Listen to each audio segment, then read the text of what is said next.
Weather Service in Fort Worth has issued a severe thunderstorm warning for Hunt County in north central Texas until 6 a.m. At 4:53 a.m., severe thunderstorms were located along a line extending from near Leonard to near Fate, moving east at 35 miles per hour. Hazard, 60 miles per hour wind gusts and penny-size hail. Source, radar indicated. Impact, expect damage to roofs, siding and trees.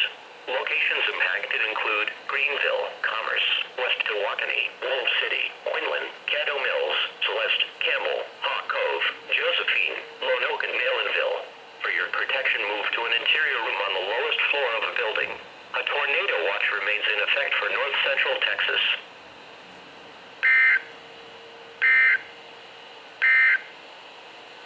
A severe thunderstorm